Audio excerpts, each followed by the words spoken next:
nifanikisha katika mambo yangu. Nilikuwa nyenyekevu, mwenye kuthamini wengine, nimepata mafanikio, kiburi kimenijaa. Nalimwomba sana Mungu ili aweze nifanikisha katika mambo yangu.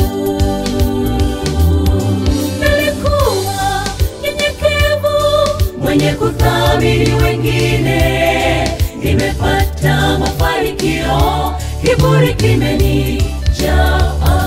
Niondoe kiburi hiki, ile roho ya kujikweza, kutowapenda wengine, kuwapa thamani. Hayo majivuno yasiwe na nafasi kwangu, niwezeshe Baba na kuomba. Niondoe kiburi hiki, ile roho ya kujikweza, kutowapenda wengine, kuwapa thamani. Hayo majivuno yasiwe na nafasi kwangu, niwezeshe Baba na kuomba.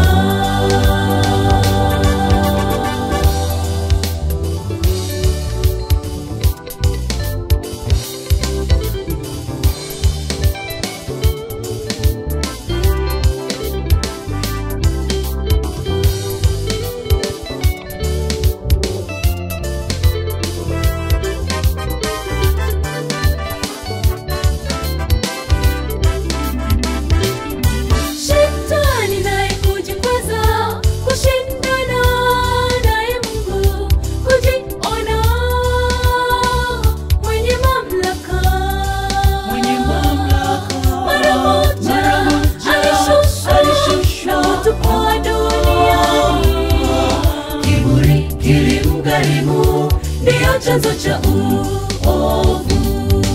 Shetani naye kujikweza, kushindana naye Mungu, kujiona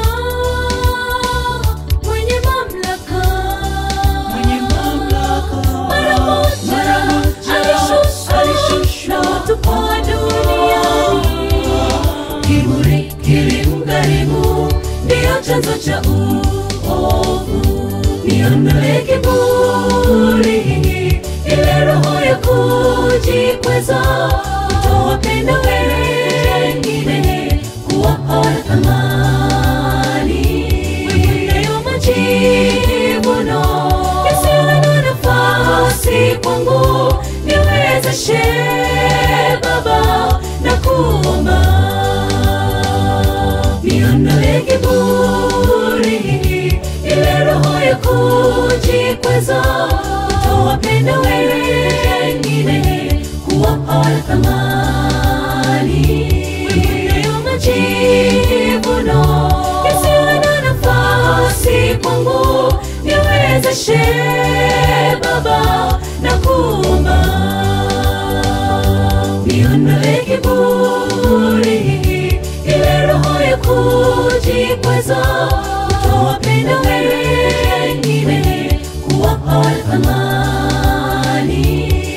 Hayo majivuno yasiwe na nafasi kwangu, niwezeshe Baba na kuomba. Niondoe kiburi hiki, ile roho ya kujikweza, kutowapenda wengine, kuwapa thamani. Hayo majivuno yasiwe na nafasi kwangu, niwezeshe Baba na kuomba. Niondoe kiburi hiki, ile roho ya kujikweza, kutowapenda wengine, kuwapa thamani. Hayo majivuno yasiwe na nafasi kwangu, niwezeshe